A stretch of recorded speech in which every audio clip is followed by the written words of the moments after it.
Salutations, everyone, and welcome to session number 10 of the Athenaeum campaign. That's right, we have officially reached the double digits, and we are about halfway. Not quite, but almost halfway through the campaign.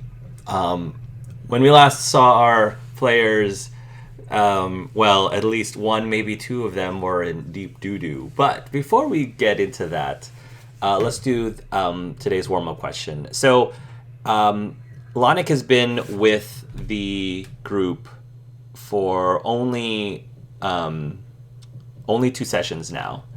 And just to help things along, I wanted today's warm-up question to be about his character and the possible future interactions with your character.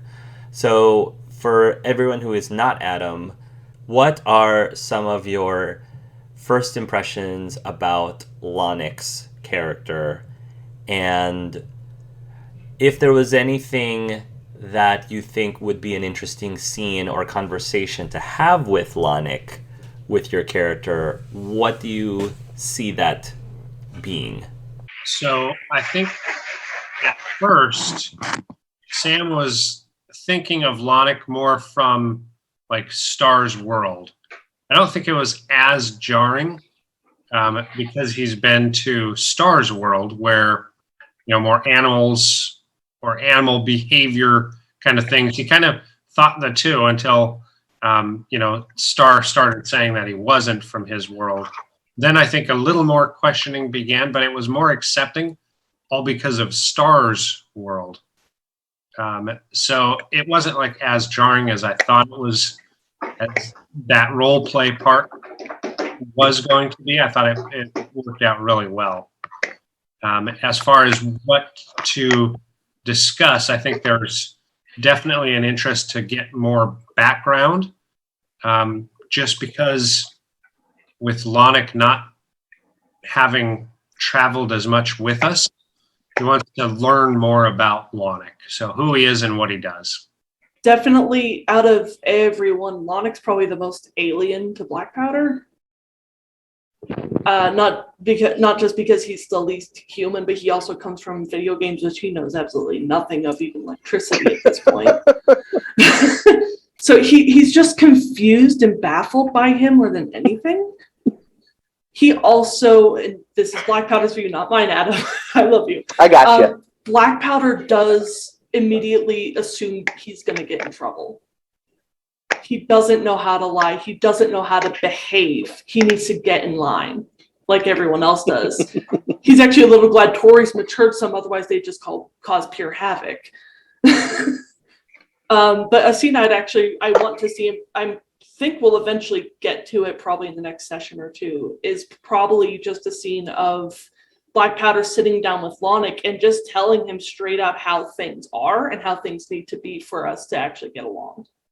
And just that sit down like, okay, you can't be doing this kind of thing.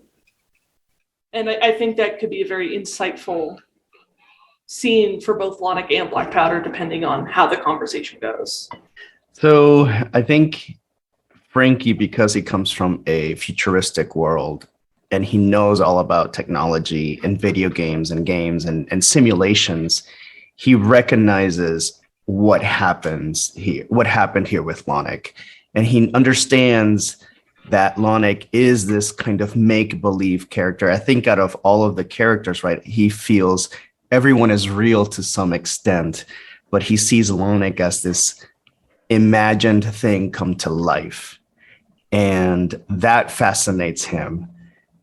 And seeing him change his facets kind of reminds him of how we've been changing in these different worlds, and really wants to dive into the psychology of Lonix. Like, how are you compartmentalizing all this? How are you keeping it all together, actually? And he wants to understand Lonix, like, how are you here exactly? You're this make-believe thing. And I think for Frankie, he wants to have that scene, that conversation with Lonix, like, what's up? You're this fake thing come to life. There's some mirroring that's happening really here.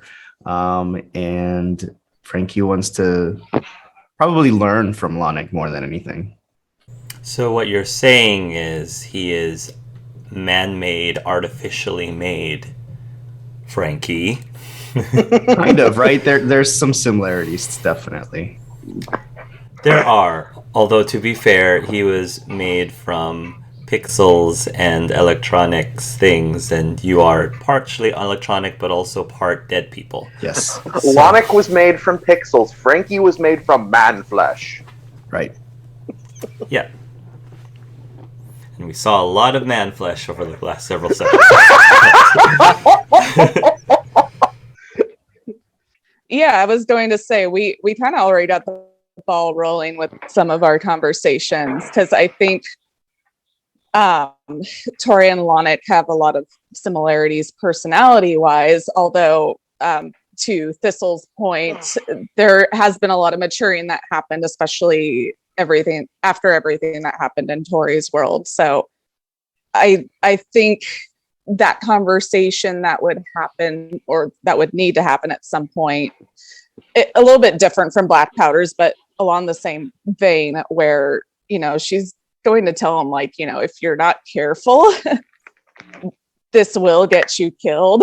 And it's not going to be like in a video game where it's just start over and over and over. Once you're dead, you're dead. And you may not get the blessing of being a ghost per se. So more of a protective, like, I have your sort of back sort of conversation.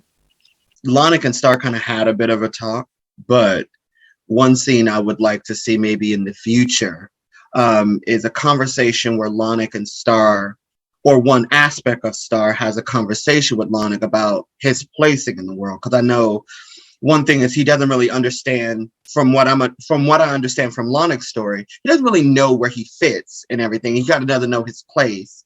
And for Lonix and Star to have a conversation about matters of the heart and kind of where Lonix fits in the story, and kind of helping Lonix understand, yeah, you may not be in your world, but no matter where you are always the hero, and establishing that bridge, from his world to their world, like, no matter where you are, no matter how fast you run, you're always the hero, and giving him some hope where he might need it. And Star's first impression of Lonix is, okay, here's another one. Like Star really had no real judgment other than, okay. And Star's kind of low-key thinking, is there another person going to show up? In character, Star just doesn't know. But that was kind of Star's first impression of Lonix. So, as many people know, Sue and Veed is also from an anime, which is already, rooted in Japanese culture. So I think of all of the characters, Sue seems to have attached to Lonix fairly quickly. It's pretty obvious that her character is inspired heavily from Sailor Moon or Usagi, who also loves video games. So, the fact that they speak the same language, the fact that she's sort of been taking everything that's been happening in this venture in stride, because, again, in anime, random weird things happen all the time. This is, as like Star, like, this is just a Thursday to her. So, I think that, a really cool scene with Lonix would be if he ever got into one of those, like, what is that game called? Cooking Mama? Is there a game like Cooking Mama? Like, if he ever got into, like, Cooking Mama mode, and she and him would, like, sort of either have a cook-off, or maybe he would teach her how to cook through Cooking Mama, like, controls. I don't know. I thought that would be a really cool thematic touch. Don't forget to waggle. I mean, Lonix is a pretty transparent character for the most part, because he comes from a player's guide at the end of the day. So he explains everything. That's part of the reason why he can't lie at the moment, is because he's giving guidance is in the fabric of his very being. It's very hard for him to not give guidance, because if you open up a player's guide, it'll be like, oh, talking about the final boss on page 5, because you're already reading the player's guide. Like Final Fantasy VII, it'll be like, make sure that you have an excessive amount of materia. Otherwise, once you get to Yuffie's village, you're going to be high and dry. Wish I'd been reading a player's guide for that. Thank you, Square. But for each of the individual characters, I guess I'll go in the same order that you guys went. So Sam, Lonix really just wants to have a moment where he can talk to Sam and kind of, I feel like the thing that I would like for Lonix to be able to do is Sam has been very stoic up to this point. Lonix is not stoic at all. So I kind of hope that they can rub off on each other a little bit. Maybe Sam will be a little bit more divulgent and Lonix might be a little bit more reserved in that conversation. For Black Powder, at this point, I think even Lonix is dumb, but he's very aware. And I think Lonix is aware that Black Powder does not trust him. Lonix is used to that because the people in his own world aren't necessarily his friends. He has allies, but he doesn't really have buddies like Sonic the Hedgehog does. He doesn't have a Tails. He doesn't have Knuckles is a friend and a rival, but he doesn't have that tag-along, misty-eyed childhood friend who will just be there and back in his own world. So he's kind of used to being mistreated to a degree, which not particularly good.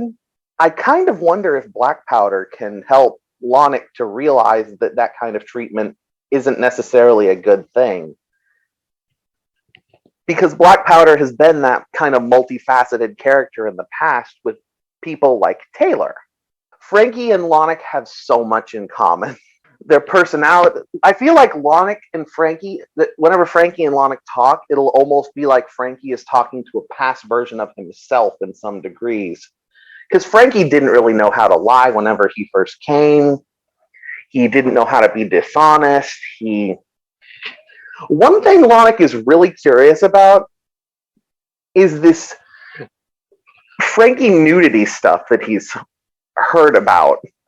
Because Lonix is actually the only character to never see Frankie almost naked. Because he was fully clothed in Sam's world, and he's armored in the library. So he's never seen that. And he's like, what? Is this game rated M for mature? One big difference is that Frankie feared death a lot. Oh yeah, and Lonix doesn't seem to fear death at all. So that's a big, difference between the two. Yep. Then for Tori, Lonix already kind of had his big, heartfelt conversation with her, but he omitted something. And I respect Tori enough to notice that. So I'm hoping that she'll press him on that and that he'll cave. Then for Star, I really want Star and Lonix to have a conversation on the same level, where they're both effectively equals. And I realize that Star's been in the group just as long as everybody besides Lonix, so that might be hard. But that's what I'm hoping for as a player, and what Lonix is hoping for as a character, is to just have a conversation with Star where they're both on the same playing field. And for Sue, I'm going to keep that one secret. So the last thing that happened was Sam was visited by not only Detective Haskell, but a few police officers who had came to arrest Sam and take him away. And while an officer was reading him his rights, somebody came and interrupted said reading of said rights. And naturally, they pulled out their guns because an officer was being attacked in what looked like a peaceful arrest, since Sam, probably intelligently, was not resisting. So basically, the officers have their guns out. Haskell has his guns up. So they were going to say, freeze, hands up in the air. And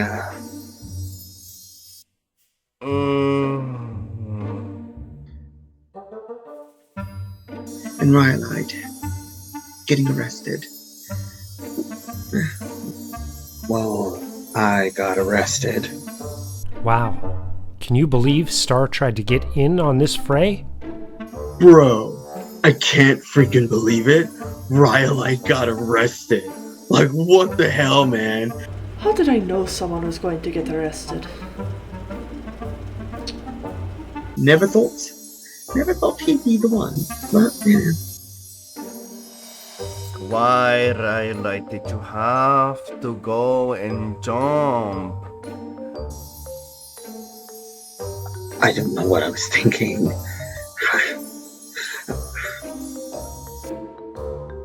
What is happening to all of my friends? He's like totally the living embodiment of fear. Like, he's literally all of our combined fears, like rolled as one. It's like completely insane that he did what he did. I mean, Sam got arrested. He's supposed to be the careful one, right? I don't make rash decisions like that.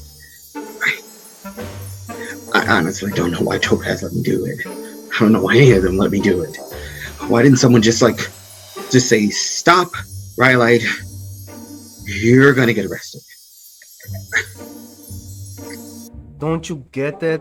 It was just going to be Sam. We could just break him out like we've done a million times. You know? We go in, I break the lock, we get out, we're done. It's that simple. But you decided to get arrested. Why? It's like, do you want all of us to get arrested? Then who's gonna break us out? Susan? I just wanted to help Sam, you know? I just wanted to help him. I thought if I made them all afraid, you know, they wouldn't hurt him. And then after everything with Tori. And then Star got arrested too, or like a fifth of them did. What is Stormy gonna think? He married a felon now. Like, I'm a felon. I'm a freaking felon. Which is like him getting kidnapped all over again. But honestly, that was like super epic. So just so you know, Rhyolite, you did like an amazing job, my dude. Like, oh my god, they're so cool. I just want to go home so bad. Just another Tuesday for Star. One of the officers, kind of nods at the other officer who did have Sam, and that officer is going to go ahead and try to handcuff Rhyolite. Now, is Rhyolite, can he touch Rhyolite? Is Rhyolite physically... Okay. So he's going to go ahead and cuff Rhyolite, and Detective Taskell is just going to mutter, "Unbelievable," he said, obstruction of justice. Which again, obstruction of justice is a big no-no. So they're going to read their rights. What is now happening with the rest of the group as this is all going on in the next room? Well, the other versions of Star are sitting there like, why did we do this? This is a bad idea. This was an awful idea.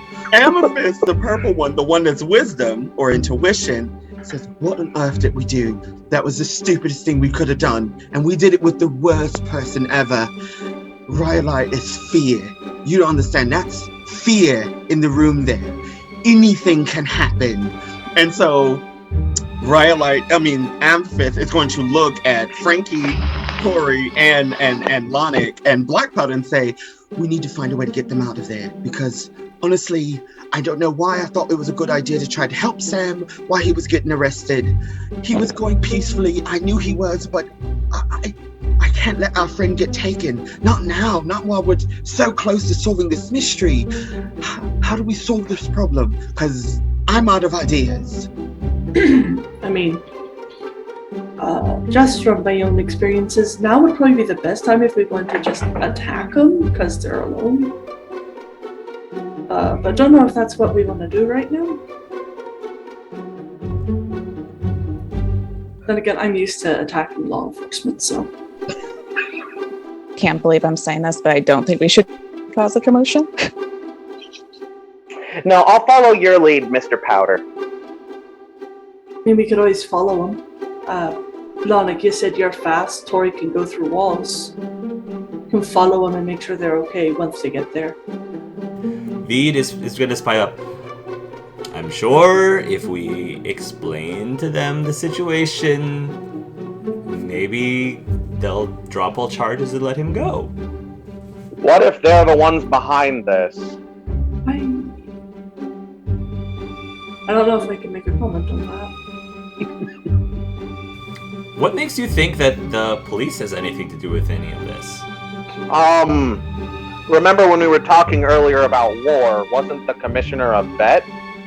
If he's a target, then a police officer could be the one doing the deed. Besides, I don't think Sam trusts them. And in this world, I'm gonna trust Sam. And in some games, the police aren't necessarily the heroes. This could be one of those games. So you're saying we should attack them? Or we should just keep an eye. If Sam was willing to go willingly, maybe he has a plan. If maybe Lonix and Tori or something can follow because they're fast, maybe Tori can get in and ask Sam some questions once they're there. Lonix seems to be stewing like he has an idea, but he's kind of afraid to bring it out. Say what you want to say, lad. Well, I can make anybody much faster than I am now, and part of Star is already being hauled away to the clink. Maybe Star should drink some of my coffee and then Star could run after them. It's also available. What are we going to do while we're just waiting here in Sam's office in the meantime? Well, we have more planning and stuff to do anyways. Sapphire's gonna speak up and go, so if I drink your coffee, I'm gonna run fast? Because technically I can fly, so I can fly fast? I don't know. You should be able to move much faster regardless of your mode of transportation. Ruby much faster. He put extra emphasis on that since last time he didn't. Ruby's gonna say, well, last time someone drank your coffee, they passed out on the floor. And that was concerning, especially if we're trying to bust Sam out. If one of me is incapacitated, because one of me is getting hauled off, this could be a big problem. He got better. Good point. Just don't pass out somewhere where the cops will find you. Oftentimes in my own games, I'll let the enemy get a head start and then blaze past them, because you move so fast that if you run out of stamina, you're already at the destination. Cool beans. Frankie, you've been quiet. What do you want to do? The tall man has indeed been quiet. I've already been, my footprints have been everywhere. And if I try to go through the front door and they'll say, oh, here's a big man who probably fits a profile, I could get us into more trouble. So I would prefer a sneakier route. Like when we went to the casino, maybe? Or like use disguises or something else. Oh my god, girl, did you see what she was wearing?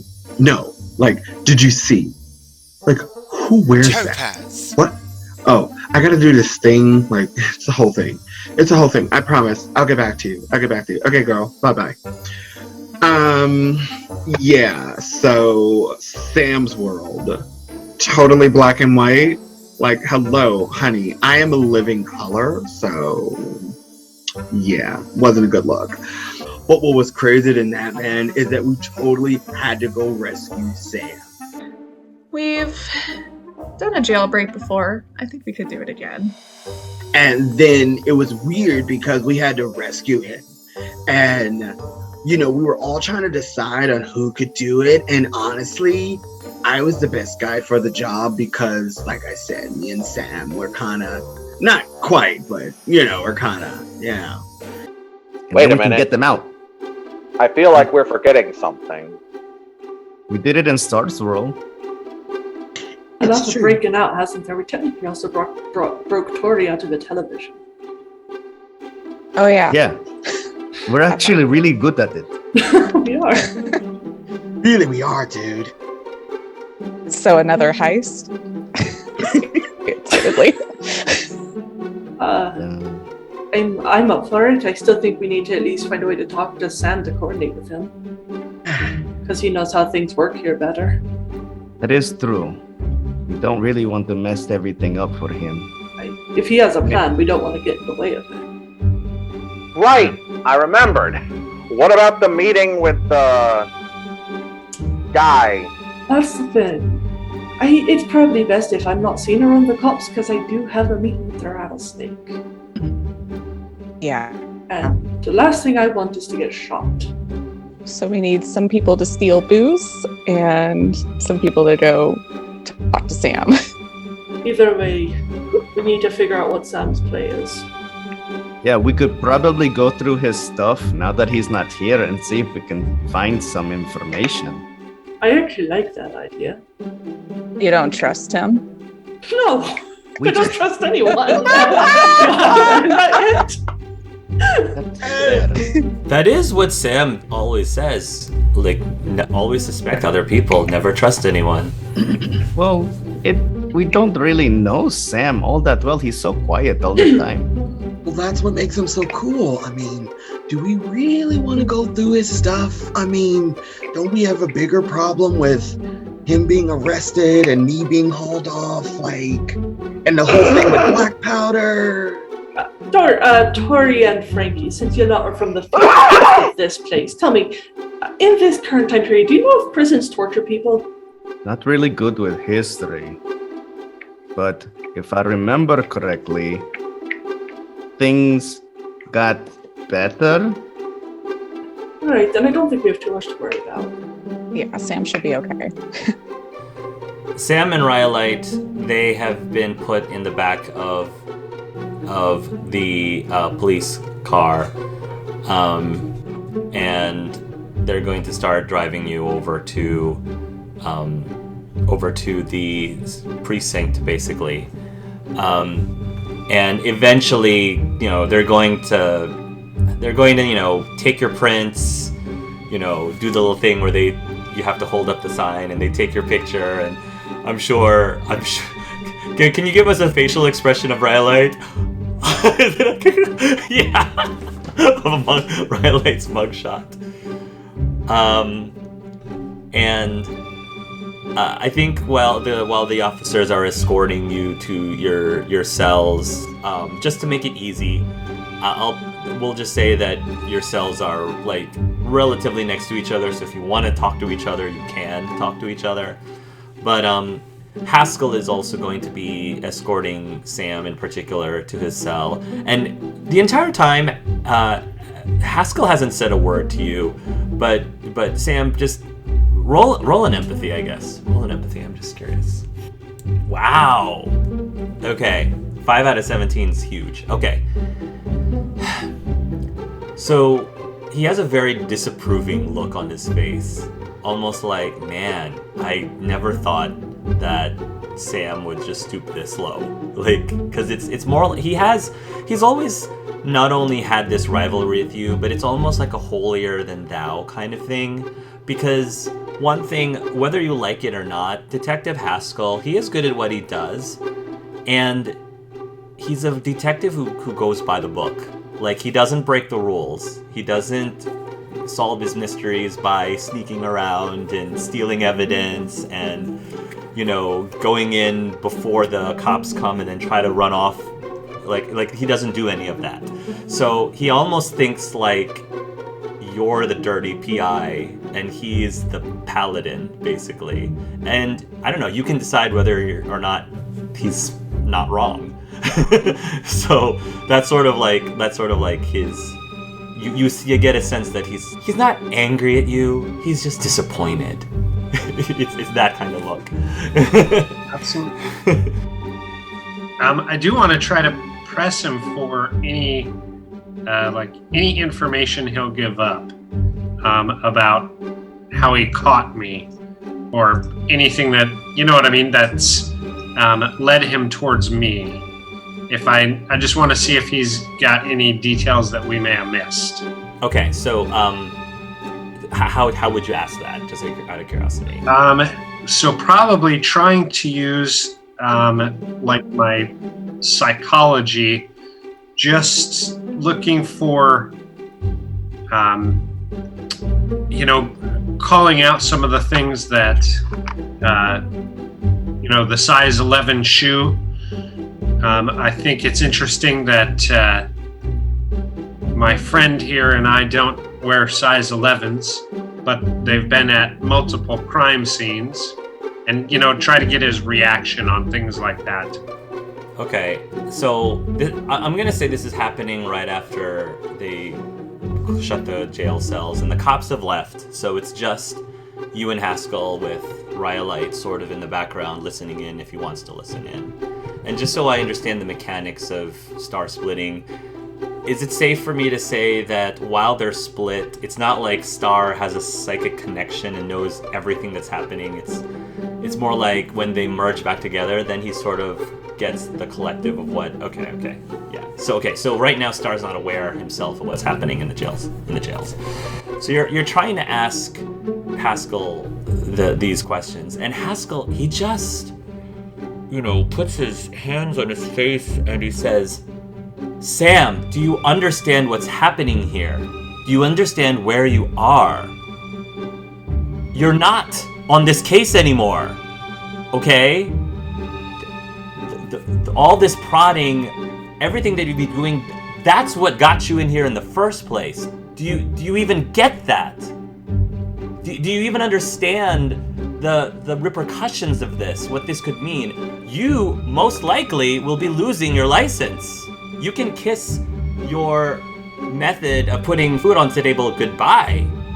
Well, that's always a possibility, but I don't know. We'll see. I've got enough money for the judge to keep as is.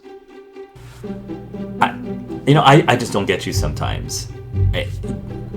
You just seem to act so cool and collected all the time, like nothing bothers you. Your name is about to be completely...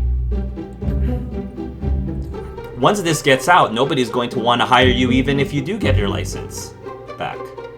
Well, that's definitely a possibility. But I think with anything that continues to go on out there, some people may have no choice. If you're really that curious as to how we caught you, it really wasn't that hard. I mean, we found fingerprints all over the place, first of all. You're going to have to deal with that during your interrogation. The filing cabinet in his closet obviously seemed to be tampered with pretty recently. That was a very big giveaway. It was just very sloppy, Bennett. Yeah. I'm surprised you thought you would even get away with that. Oh, I was hoping I wouldn't. That way it would have more people to follow the leads that I was laying down and shine some light into some shady business all throughout the horse racing community, the illegal activities going on, and all those involved. Again, Haskell just he takes a handkerchief from his pocket and he just wipes it and he says, Sam, when you and I were in school together, I knew that you were good, but I just did not see you ending up here. The way you would just do everything, you put everything on the line just to solve a case. I just don't understand what goes in your head sometimes. Well, sometimes the systems just don't work the way they should. Bog down, take too long. Sometimes they rush too fast, don't always get to the truth. That means that sometimes justice just isn't really the end result. For those who rely on it, they should always have the right justice. The system works, Sam. I agree with you. It's not perfect all the time, but in the grand scheme of things, it works.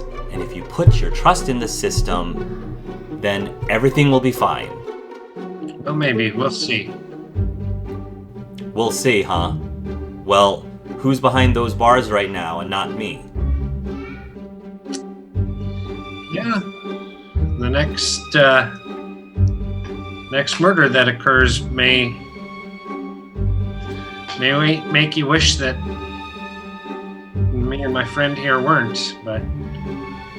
Is that a threat, Bennett? Oh no. That's just a fact. You can expect one more, but I'll let you solve that one. And I'm gonna just turn and, go sit on the bunk. Rhyolite will speak up and say, Detective Haskell, sir? He turns towards you, and he's still very shaken up by his conversation with Bennett. So he sort of gives you a yeah, kind of annoyed, yell at you. Can I talk to you, please? Who are you? Exactly. I'm Rhyolite. I'm Sam's friend.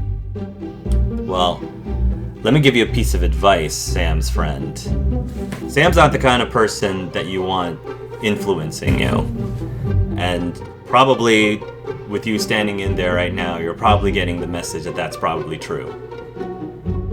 Well, maybe. But what I wanted to tell you is that, think about it. Why would Sam do this? He wants to solve the case, no matter what it takes. Even if it means breaking all the rules. Which you don't do. Well, I'm no law enforcement person, sir, detective. But why would Sam be the one responsible for this? I've been working with Sam, and he's not the person. No, he hasn't been. He's these famous people. They try to get in on everything, don't they? It's okay, Star. It's okay, Star. You don't have to talk to this detective. I'll try to just interject as much as possible so he doesn't incriminate himself. Haskell just seems really annoyed, and he turns away from Rhyolite, and he gives one more look at Sam, and he says, "I got this, Bennett. You just stay in there, worry about you.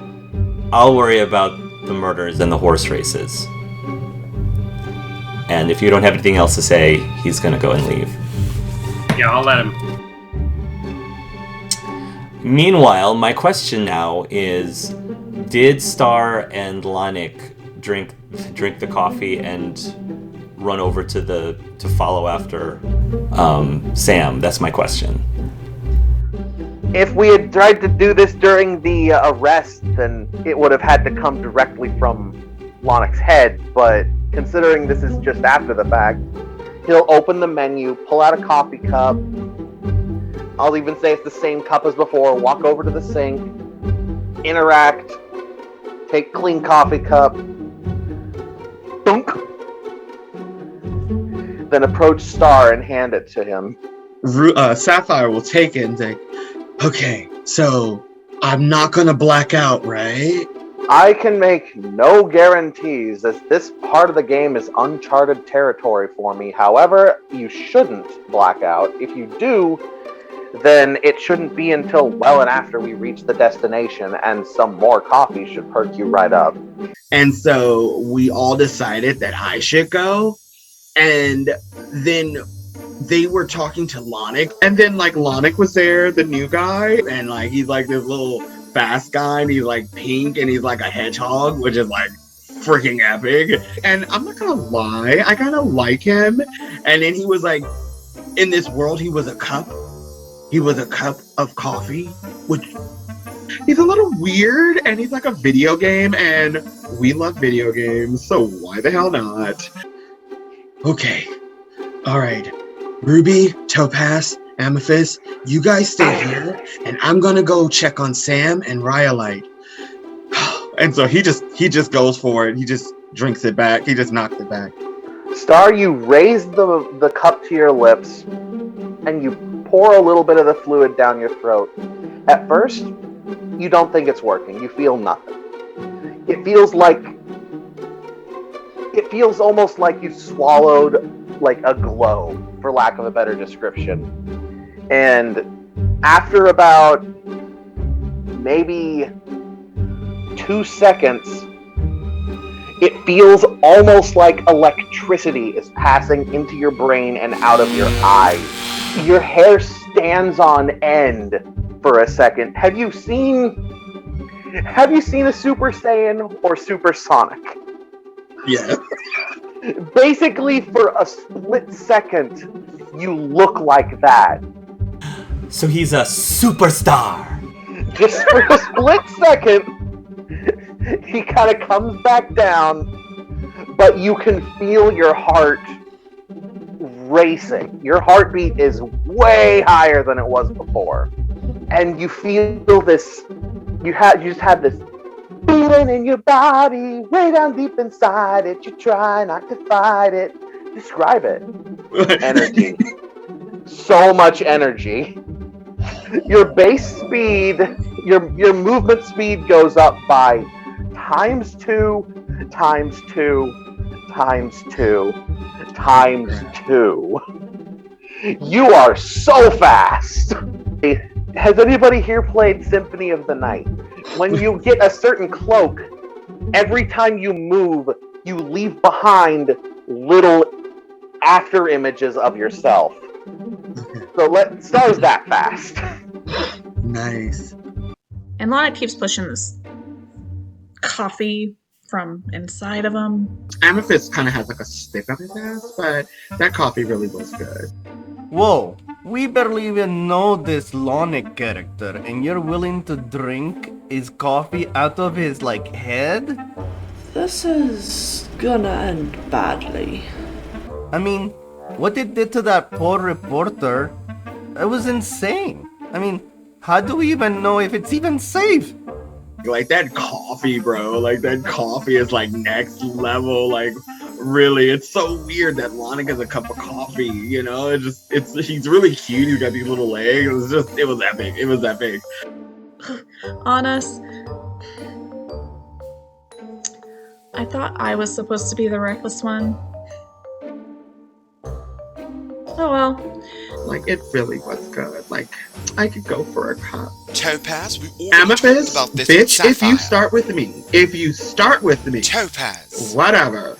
And then, honestly, I just, it's just really good coffee, I was wondering, could I get like another cup? Is there any more of that coffee? Sapphire, we already talked What? about this. Amethyst, No. come on, bro. I'm just asking for a cup. You're not getting more of Lonix coffee. You That's liked it too. No, Sapphire. Whatever. Lonix is a fictional character from a video game. I mean, he's not even real, is he? As I was saying, Topaz. I'm in the middle of an interview. You're so rude. Just wait until this interview Rude. is over. Anyways, Either way, we don't even know Lonix. How can he even be trusted? He could very well be just another expansion of our ever-changing library. I don't know. note to self, get a cup from Lonix. Just get a cup. I think Lonix secretly put cocaine in that coffee.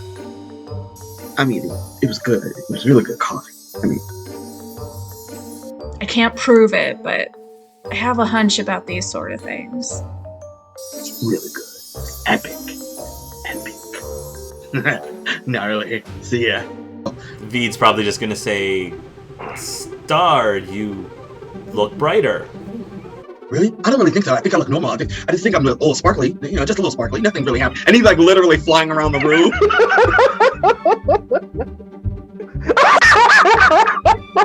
I think it's going to be at this moment that Susan is going to be walking into the room, and then she's going to see this spectacle, and she said, "Oh my lord, it's happening again."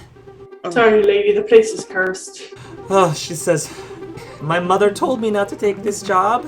She told me not to take this job, but I didn't listen. No, I didn't listen." Why didn't you go home for the day? It's been a lot. And I'm sure Sam will be fine with it.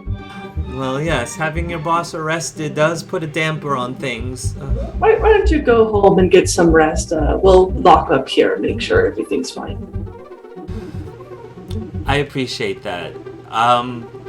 Good luck with that one, she says. I'm used to it.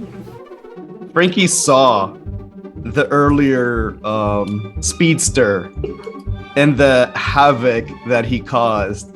So as Sapphire is now flying around the room, he kind of very chill, like he keeps falling, but starts to move furniture out of the way. Try to like, this is for Sam. You don't want to wreck his office again, and just move things out of Sapphire's way. Lonix is going to approach the door to the office and just open it. It's a lot easier when you have a little bit more room. Like letting a moth out of the house. Open the windows too, just in case. Amethyst is gonna be like, Sapphire, remember the mission. We have to get, and he's like trying to follow him around, and he's just zipping around, and Amethyst is like, Sapphire, remember, don't be seen. Just follow the car and get to the police station. Whatever you hear, come back with the information. Of course, bro, no problem. I got this. No, there's nothing wrong. I got this. And he said, all right, I'm ready to go. And he's like getting ready to go because he said Lonix opened the door. Oh, yeah. He's just gonna zip out. He's okay, bye. He's out. You zip out. Like a fly going out of your car when you're going 75 down the road. Yep. You probably will get to you'll probably get to the police station within seconds. Probably. It's you're going super fast. So Sapphire will be able to get to the station and roll a stealth for me. Give yourself a +4 because you're moving so fast. Okay. So with a +4 bonus, that'll pass. Oh, nice. So I'm going to say that you will actually be able to witness that whole conversation that Haskell had with Sam. They're probably going to have like the prison bar window, the barred window, and so you're probably listening from the barred window. And I'll say that the bar window goes into Sam's cell. Sapphire will grab the bar, go, Sam. I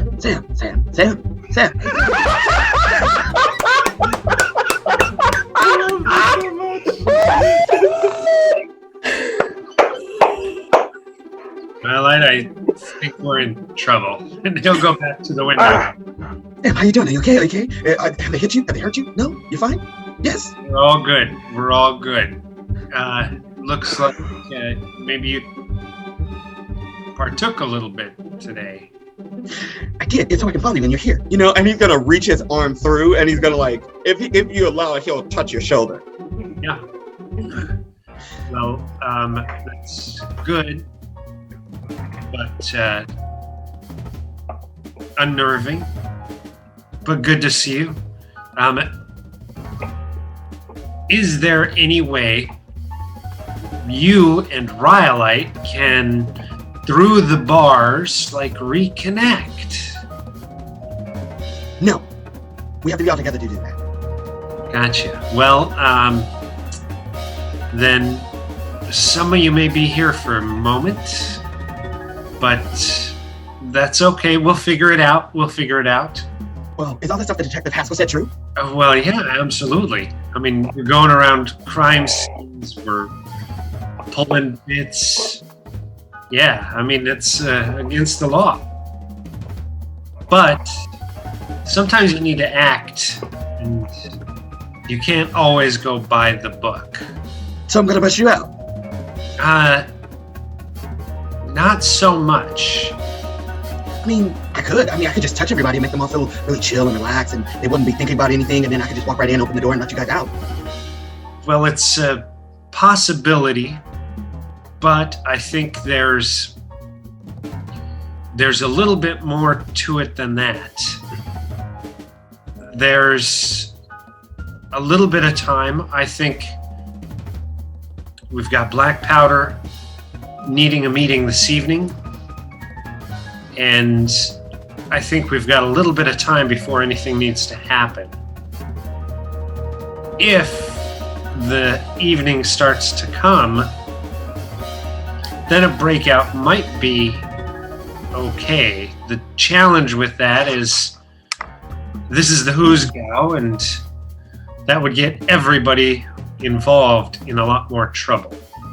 Sometimes breaking the rules is necessary, but breaking the rules to break the rules because you broke the rules isn't always the best play. Confused. Yeah, it gets that way.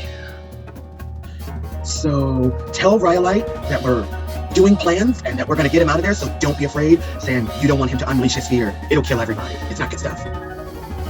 Well, hopefully they don't want to do an interrogation with him and put him under the spotlight, because that can be pretty unnerving. But I'll see what I can do.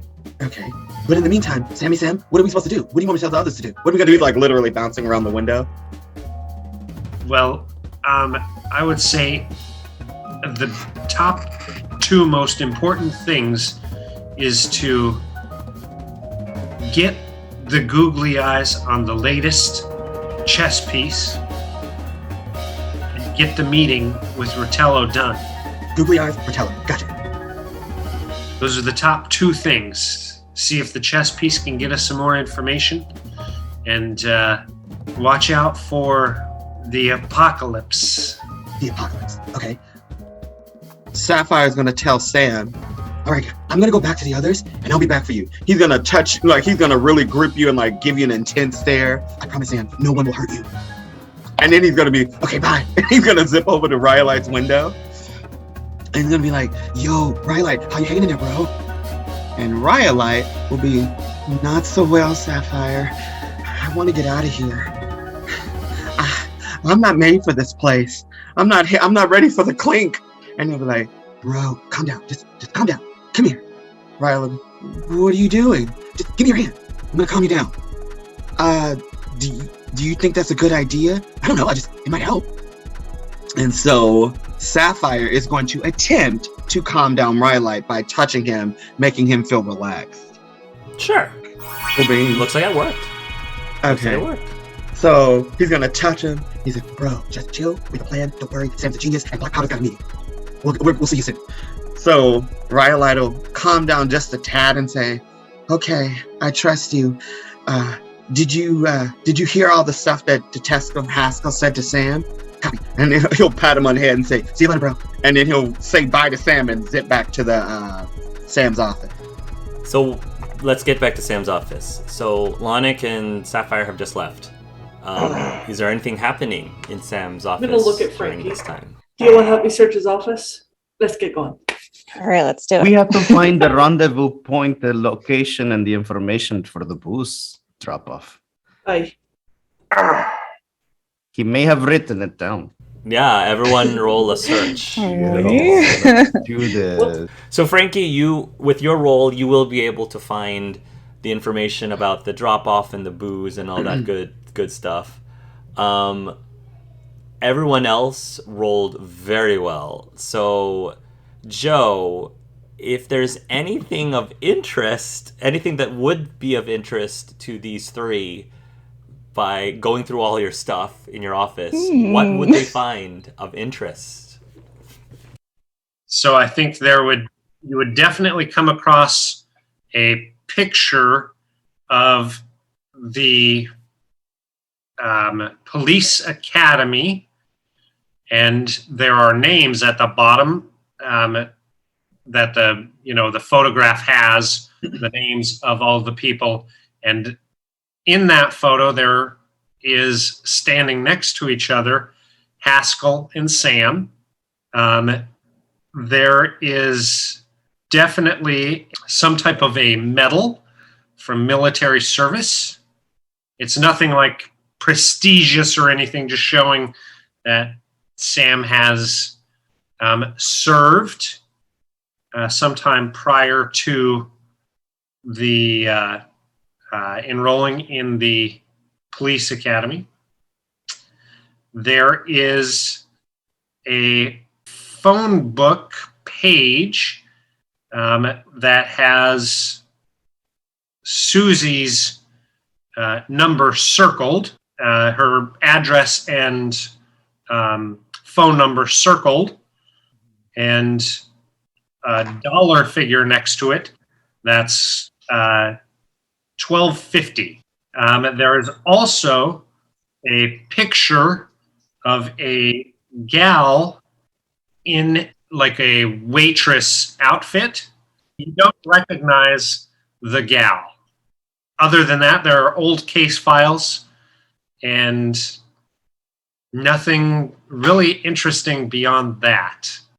Now, Frankie and Black Powder want to search his office, and I kind of do too, I'm not gonna lie. Oh, Sam, you're the one person that's always looking for the truth, but you're the one with a lot of skeletons in that closet, my friend, It's like you always keep yourself so tight like a vault with no combination. It's crazy, but we finally found a little bit about you, right? So you Sam Haskell, you go way back into the military academy or police academy, whatever. But you're both. You're like military and police. Were you and Haskell always like friends or enemies or frenemies or whatever? I don't know. I wonder. Former cop, military veteran, and a picture of a random woman. The group has grown so close to Sam, even Lonix. Yet, we don't really know Sam at all. I mean, who is this mystery woman? Guy really doesn't say much about himself or his personal life. I don't know. I'm still not entirely sure how to feel about that lad. But that whole military service, now it makes total sense why you could just pick up the guns like you did in my world. You're like a weapon. You're like me. You're like a natural. We have a lot in common, friend. And maybe she's a sister, a friend, girlfriend. But he says he doesn't have time for romance. So, I wonder if Sam perhaps had a lass of his own at some point. Boys are weird and complicated. But from what I do know about boys and my little bit of experience, boys don't tend to keep a picture of a woman in their desk for no reason. There's a mystery to be solved here. And I'm not talking about the apocalypse killer. I'm talking about the puzzle that is Sam Bennett. What an invasion of privacy. Can you believe this? I found the information for the booze pickup, Black Powder. Well, that's good. Who's that? Veed asks, and he points at the picture of the diner woman. Never seen her before. No idea. A clue. No. Can you describe her physically? What does she look like? Oh, yeah. So she has funky 20s style brown hair, a very simple black top with an apron on top of it, but really pretty gal, and a big smile, looks super happy, and age range probably, this photo is probably mid-20s. She's cute. Aye. Very pretty. Why does he have a picture of her? It could be girlfriend. I was thinking maybe she's his daughter or something. Although, wait, no, she wouldn't be old. She's too old for that. I think she's a wee bit old. Maybe significant other, maybe a friend. Or a sister? Hey, sister. Could be a sister. Sam never really talks about really anyone. No. Quiet. Doesn't really talk about much. Maybe he's just that sort of fellow. Keeps things close to the chest. Well, that's no fun. I never I said agree. he was fun. But it's respectable. Lonix headed off with Sapphire, but knowing full well that Sapphire's much faster than him right now. Oh, so you did follow after him. I thought you said that you were keeping it solo. Basically, he was letting Sapphire take a significant lead because he knows he can't keep up. So that if Sapphire starts to crash on the way back, Lonix can just wave him over and be like, "More coffee!" Okay, so why don't we say that? So, Sapphire, at some point, you're gonna hit a wall, not physically, but like you're gonna go into a crash, and your high goes, and I'm going to say that you probably, because you slow down, you're probably going to almost face plant, but not quite, almost face plant into like an alley of some sort. And I will say that Lonix will be able to find you. And you're just so spent. You just want to do nothing but sleep for like 30 days or something. You're so exhausted. All right. Hey there, bucko. You look like you handled that just a bit better than the reporter guy from earlier. He'll look at Lonix and say, "Dude, I need the stuff. I can't without it." And his hand will drop to the floor. I don't have the cup with me, so I'm afraid you'll have to get it straight from the source. And Lonix kind of goes into his static mode so he won't hurt Sapphire. Sapphire he'll like army crawl over there, struggling. He'll grab the cup. He'll say, "You're awesome, dude," and he'll just dunk his head in there. So how much is Star going to actually drink? Just out of curiosity. I mean, Sapphire. He's just gonna drink enough to where he can feel, I guess, better. So Yeah. just a sip? Yeah. Okay. You know, I'll never get used to that tingling, emptying feeling, but here we go. Wow. Your relationship just went into a whole new level. I never thought it would. Okay. I wasn't ready. So, Tingling feeling. God. Star gonna tell Stormy about this? Sapphire, he needs the stuff. He needs the stuff. he needs the So, stuff. okay. So I'm gonna say that you're probably, since you only took a sip, and because you crashed, you're not gonna be quite nearly as fast as you were, but you're probably still hyper. But I wouldn't say quite as fast. So roll me a health check, please, Star. Oh no. Oh Double no. dipping. I need him to roll a health. Oh my god. This is only gonna end in tears. Okay. You're fine. Okay. You're fine. Okay. Don't question I have blog. Sapphire's baby shampoo because there's no tears. There you go. Yeah, so I mean, I think again, the only other difference, other than you being only slightly faster, is that Sapphire feels your heart's racing again, and there's a slight, I wouldn't call it a pain, but there's like a slight soreness when your heart. It's almost like your heart is getting tired. It's still pumping really fast, but it's like feeling a little overworked. Just FYI. Come on, Hummingbird, let's get you back so we can get you down. Sure. My chest feels funny. Come on, let's get back to the others. Lonix just like touching his chest, and it's just like, chest can feel funny, but he's a cup, so it's just like a flat surface. He's like, what? But we decided for me to drink this coffee because it would like help me out. And honestly, I didn't really feel anything right away. You know, I just like drunk it. And then it kind of like hit me. It was like, whoa, far out, dude. I love that stuff. This is like after the whole arrest like sitting in jail. Like I literally thought I was gonna freaking die. Like I thought I was gonna die. And then I flew to Sam, and I mean, I was just going. I was like on the biggest high like ever. It was such a rush, bro. It was like gnarly, dude. And then we got to Sam, and we were talking, and I was trying to let Sam know it's okay, bro, that you're in lockdown right now, because I'm your boy. I got your back, man. And I told Sam, I looked him right in the eye, and I'm like, Sam, because I'm on the case, you're good, man. It's just a matter of time before we like bust him out and stuff. It's gonna be epic. It's gonna be so epic. I don't like Sam's world. There are dead bodies everywhere, and that coffee Lonix gave Sapphire made him all wired.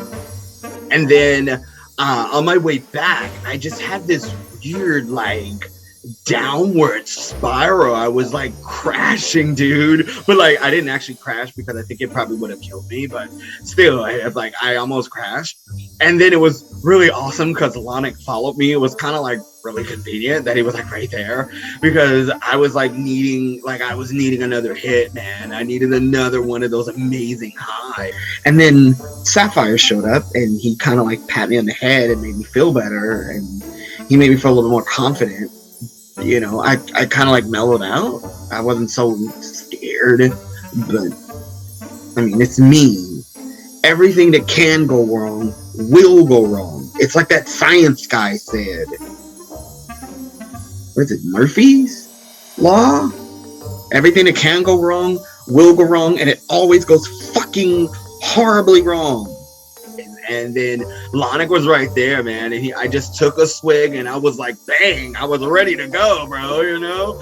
And then we got back to the team, and we started talking and everything, and it was just epic. So Sam, at some point, maybe within the next hour after they put you into the cell, more cops will arrive, and they are going to escort you over to the investigation room.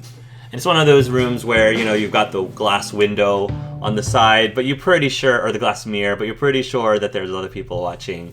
You can probably presume Haskell is watching.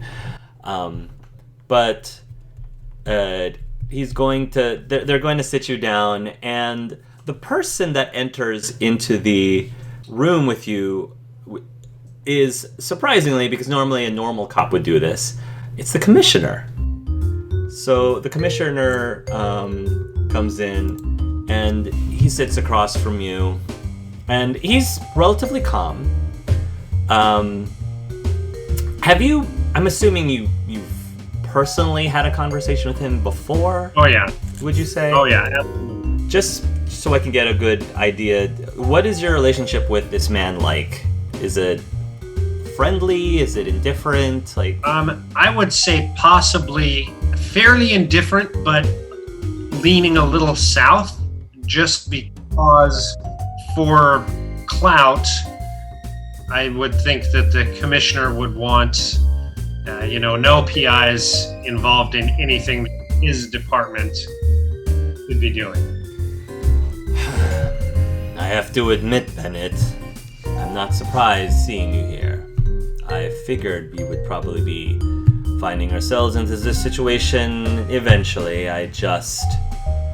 Part of me hoped that it wouldn't be under these circumstances. Well, I can definitely say I didn't expect to see myself here with you either. I thought I would speak to you directly myself, because I think things have gotten a bit out of hand, and perhaps if you and I had a conversation, and if it came from me, we might be able to resolve some issues that we've been having with you and with your investigations as of late. This isn't the first time, Bennett, that we've had some disagreements on your methods. Yeah, I'd say that we've had a couple of differences, but sometimes the Methods be damned. The results speak for themselves. We shall see. Only time will tell. For the time being, I'll be asking the questions. Mr. Bennett, if you don't mind. So let us begin. Mr. Bennett, what exactly were you doing at Mr. Panasia's estate? He'll give you a time, an approximate time, that they figured you were there, between the hours of this and this. Well, investigating. I had a tip that there would be a crime, and went to go initially review and see if the Vic had eluded said crime. Turns out my information came late and wasn't much that I was able to do once I got there for the Vic, aside from seeing what evidence I could gather and what information could be gleaned from the scene. You had a lead on the possible murder of an individual, and yet you failed to inform the authorities of it? Oh no, nothing like that. You see, my tip, when I was initially hired onto this case, wasn't anything about murder, wasn't anything about anything diabolical. Just investigating some gambling, possibly fixing of races. Nothing that would be any type of homicide jurisdiction. So you didn't think that this person was in any danger of having their life lost? No. Just like Skinner, I went there to look around, see what information I could gather for horse racing.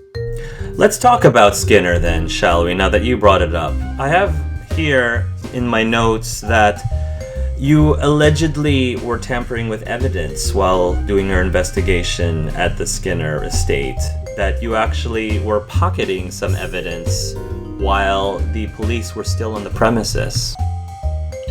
Oh, I wouldn't say pocketing, I would say backfiling.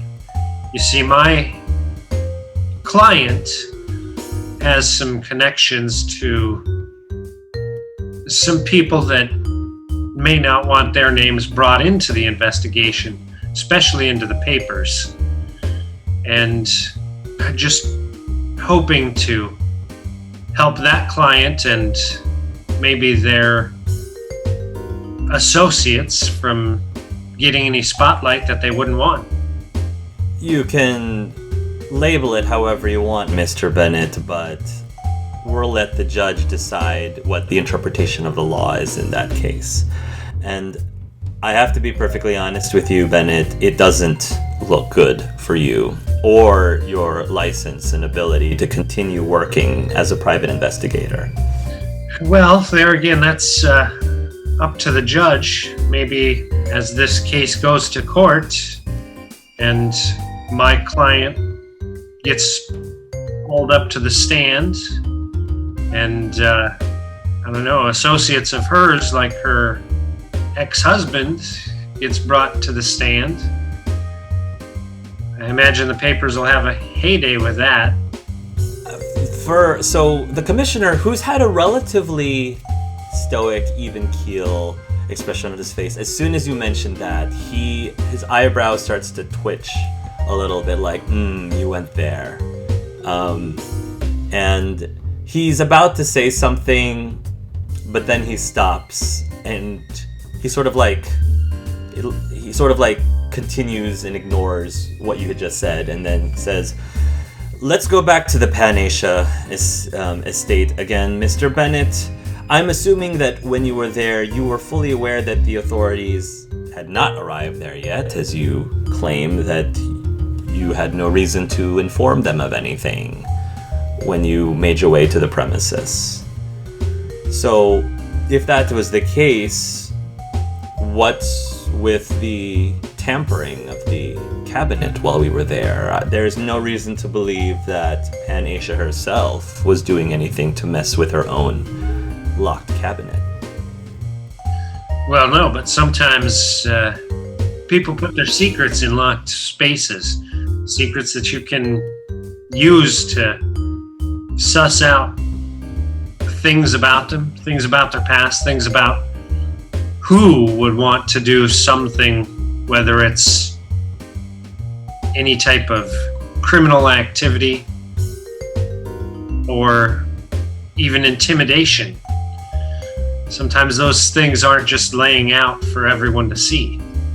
That is true. However, traditionally, we have search warrants for that. Are you able to produce for me a search warrant specifically that gives you permission to search through the individual's things at their estate, Mr. Bennett? Oh, geez, I think I left it in my office. If you want, I'll go get it. I will definitely be sending some of the officers over to your office to see if we could acquire the necessary documents for your case, Mr. Bennett. Who else was there with you on the premises? Well, let's see. There was me. There was a guy named McGee. There was a gal named Dee. And I think it was just us three. Can you please, out of character, roll a whatever that's called, bluff? I don't know what the I'm dying. I'm dying. So good. Is there a skill called a workaround? Dying. Plot twist, both the guy and the gal he's describing are the same person. They're both stars. Me, myself, and Irene. Oh man. Oh my god. Thank you. Oh. Okay. All right. Okay. So, Mr. Argyle, the commissioner, says, do these individuals have first names, please, Mr. Bennett? Because I think you only gave first last names. So are you just going to give them, like, Mary Sue and Jane's? Like, There's Bob. Bob. And there's Bob.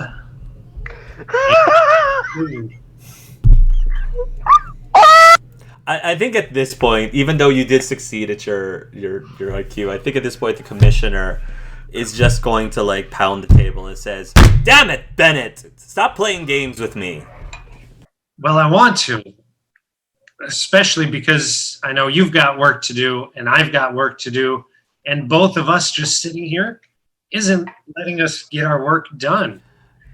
You don't have work to do, Bennett. That's the whole point. You don't have work here, and if you don't cooperate me, you never will be working in this town ever again. Listen, I understand that my ways aren't the ways. I get it. I'm trying my best to help. I'll tell you what. If I were able to go by the book a little bit more, make sure that I'm being as cooperative and upfront as possible, I think it would help our cooperative working relationship. That's assuming, he says, that you are not stuck in prison, which unfortunately is not my call to make. That'll be up to the justice system to decide. How about your friend, the one in the cell across from you? Was he there too? Was he one of the McGees? No, that was just bad timing. See, he's working at a club, and I got nervous when I was being hauled in and didn't want me being arrested. That's it. Singer, performer, just bad timing. Bad timing is one thing, but it's still obstruction of justice. Yeah, but You see, the thing is they're new to the city and they don't understand all the time. You know how these rural performers get. They're not used to the rigidity and the rules. You should just cut them loose. We'll cut him loose. But I think we'll do some questioning on him first and find out what he has to say. All right, Bennett. I think I've gotten enough from you, at least for the time being. And he's going to start to get up and walk away. Sam, roll me perception, seeing. Add a +2 bonus and take advantage, please. +2 bonus with an advantage. There's a reason I'm giving you all these bonuses. For seeing? Yep. Okay. Sam, as the commissioner is leaving, you notice something really peculiar about his shoes. As he's leaving, they seem to be leaving off some sort of residue. It looks like red stone, sedimentary stone. It's very clearly red. As he's walking away, which is a bit unusual because you don't really, in this city, you don't really find red stone, sandstone, sedimentary rock anywhere else. So that's a really unusual thing for the commissioner to have underneath his shoes as he's leaving. And he'll leave the room unless you have anything to say to him before he leaves. No, I'll let him leave. The officers will start to escort you to your cell, and before you get to the cell, Haskell will actually say, Bennett, as much as you like to thumb your nose at the rules, you are entitled to one phone call.